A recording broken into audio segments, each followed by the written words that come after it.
This is Caitlin Galietti for Discourse 300 with Professor Madden. In the United States, LGBTQ+ youth face a 6 times greater likelihood of developing or experiencing depression and a 4 times greater likelihood of committing suicide as compared to heterosexual youth.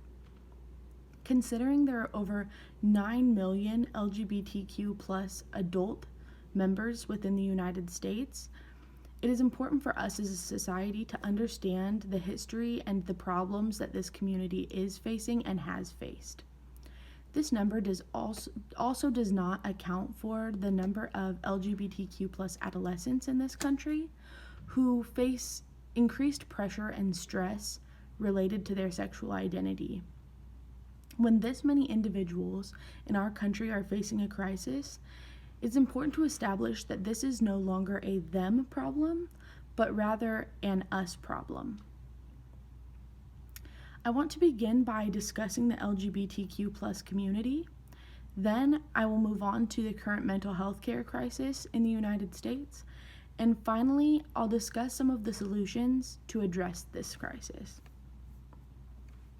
McQueen et al. Suggests that community is a group of people with diverse characteristics who are linked by social ties, share common perspectives, and engage in joint action in geographical locations or settings. When talking about the LGBTQ+ community, it is important to know who this community entails. So this community refers to anyone who identifies as lesbian, gay, bisexual, transgender, queer or questioning, affiliates themselves with any other gender identity, sexual orientation, or any identity related to sexual diversity. One of the reasons why I chose this community is because of the extreme stigma that members of this community have faced for decades and continue to face even in our modern society. It's important to educate yourself and others on these kind of issues in our country and society because they do not just relate to and impact people within this community, they impact our country as a whole. Now that I've discussed who the LGBTQ+ community is, we can delve into the current crisis this community is facing. Decades of chronic stressors such as victimization, discrimination, prejudice, and stigmatization has led to adverse mental health within the LGBTQ+ community. This, coupled with the negative experiences individuals have had with the healthcare system in the United States, has made LGBTQ+ individuals, especially adolescents, less likely to seek out mental health treatment for potential mental health issues. In 2008, the Suicide Prevention Resource Center also discussed how adolescents face added stressors such as bullying, potential violence from peers, familial stress related to acceptance of their identity, and isolation and ostracism. These stressors show that, like adults, adolescents are dealing with extremely sensitive and important issues at such a young age, which, if left unchecked and untreated, translate into higher mental health rates within adult LGBTQ+ members as well. The Trevor Project, which was conducted in 2020, showed that out of all of the adolescents studied, 68% experienced symptoms of an anxiety disorder, 40% seriously considered attempting suicide within the last year, and 48% admitted to harming themselves within the last year. These statistics, although sad and scary, point out a big disconnect between the mental health services that are needed for adolescents and the mental health services that are provided for adolescents. One of the major perpetrators of the mental health crisis in the LGBTQ+ community is the current healthcare system within the United States. The 2020 Trevor Project mentioned before, found that 46% of LGBTQ plus youth had reported that they wanted psychological help within the last year, but were unable to receive any. So the problem is not just that they are not seeking out help for their mental health issues, it's that they are not receiving any help for their mental health issues. This survey also found that among the many reasons why LGBTQ plus youth were unable to find mental health services, the strongest barriers were inability to afford services, concerns surrounding parental permissions needed, and problems with finding LGBTQ plus competent providers. What this means is individuals that wanted to seek mental health services were running into barriers that did not allow them to get the necessary help that they needed. In a 2014 study, Lambda Legal found that many individuals reported that they experienced outright refusal of service, harmful and violent language, and were blamed by healthcare providers for physical and mental health statuses, and the blame was on their sexual identity or orientation. These barriers, along with all of the other factors mentioned before, can cause reluctance within the LGBTQ plus community when needing mental health services, which just perpetuates the mental health care crisis that is currently happening. Because individuals face these barriers to receiving service and with service, they are turning to other means, such as substance abuse, and many mental illnesses are going untreated and undiagnosed because of this. Along with the current problems with the mental health care system in the United States, the LGBTQ plus community also has a horrible past with the mental health care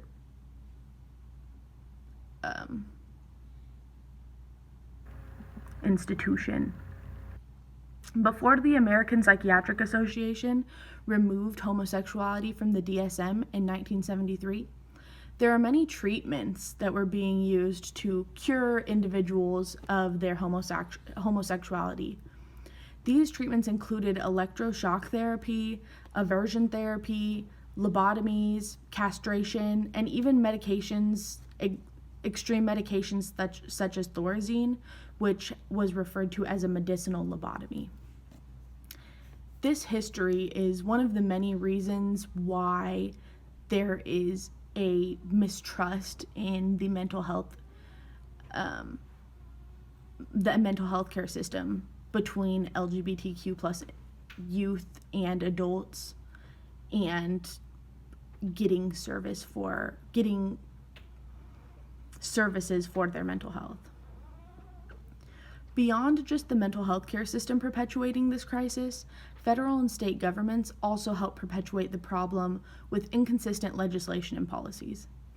For example, under the Obama administration, many provisions were made that address the mental health care crisis within the LGBTQ plus community.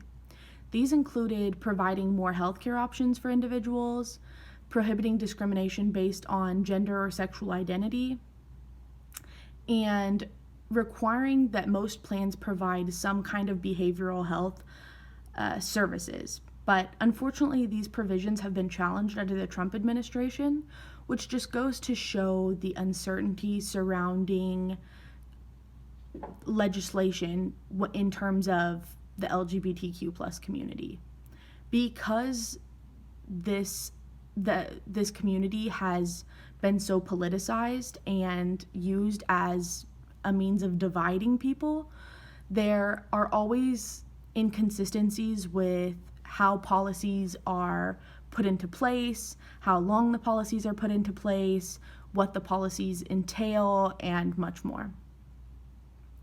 Due to the unpredictability surrounding protections and provisions for the LGBTQ plus community in regards to healthcare, many individuals simply do not understand how to navigate their healthcare services without meeting barriers and financial burdens, which causes them to avoid the healthcare system, specifically the mental health care system, and allows mental illnesses to go unchecked and undiagnosed for longer periods of time. So now that we have covered the crisis at hand, I want to consider some of the potential solutions for this community. Because this crisis is so deeply ingrained into our healthcare system and our current politics, there are a few solutions that, if implemented together, may help alleviate this mental health care crisis within the LGBTQ+ community.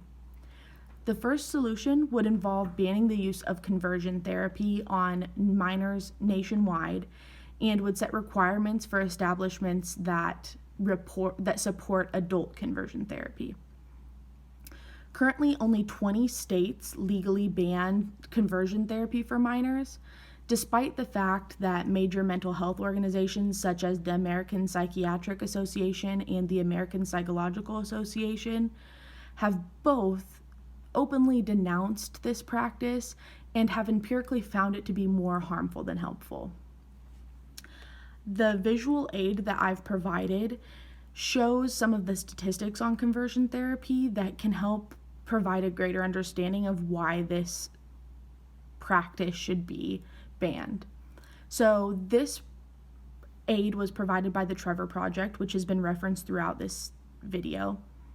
It shows that 10% of LGBTQ+ youth reported receiving conversion therapy from someone who tried to change their sexual orientation or gender identity from whatever it was to cisgendered.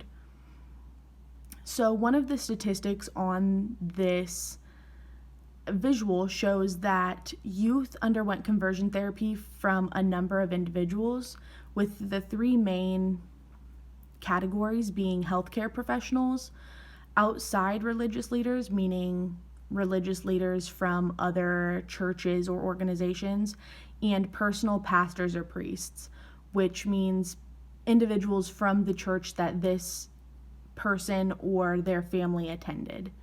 The largest category is from personal pastors or priests. This visual aid just helps represent how prevalent the use of conversion therapy is and helps to show why it is so important for this practice to be banned for minors. Conversion therapy often includes shaming, traumatic experiences, physical pain, and threats, all of which shouldn't be used against individuals under the age of 18 in an attempt to change their sexual orientation or gender identity. The second solution would be universal training provided to healthcare providers and procedures put in place that aim at educating providers and creating a safe environment for LGBTQ+ members in which they're able to focus solely on their mental health. These services would be specifically aimed at increasing communication between providers and LGBTQ+ individuals, especially focused on providers being able to identify signs of undiagnosed mental illnesses. Within this community, many members have either personally or have heard stories of individuals having a bad experience with receiving mental help. So it is important for providers to know how to identify these signs so that they are not missing potential undiagnosed mental illnesses. Some more solutions to suggest within this category would be providing some more cost-effective services for mental health, giving providers financial incentives for treating LGBTQ+ members, and having researchers and providers partner with LGBTQ+ organizations and individuals to research the unmet mental health needs of youth members. If all of these solutions were to be implemented to some degree, it would definitely help reestablish the necessary relationship between the LGBTQ+ community and the healthcare system, specifically the mental health care system. These provisions would go a long way in easing some of the mistrust and trauma that this community has faced at the hands of individuals designed to help them. I'd like to leave you with this. I chose this topic because I have a personal responsibility to learn more about this community due to the ties I have to LGBTQ plus individuals. It is important for all of us to be informed on the issues that are happening within our society and country, regardless of the impact that they have on us personally. And just because it's not currently affecting you personally does not mean it should be swept under the rug. As future generations educate themselves and are put into positions of power, I hope that society's general attitude towards marginalized groups becomes more accepting and that policies and procedures are put into place that establish this acceptance. I hope that my son, along with every child, can grow up in a country that accepts people regardless of our differences, and that we celebrate this diversity rather than politicizing it and letting it divide us. In conclusion, the LGBTQ plus community has faced many hardships, such as victimization, discrimination, violence, and many more shared traumas between individuals within this community. Although they will continue to face these problems, there are solutions aimed to tackle one of the biggest problems it is currently facing, which is the mental health crisis. As this issue gains more attention, more resources will be allocated to address this issue. So what I am asking of you is for every single person to be involved in issues that affect our neighbors, family, and friends so that meaningful and necessary change can take place within our country.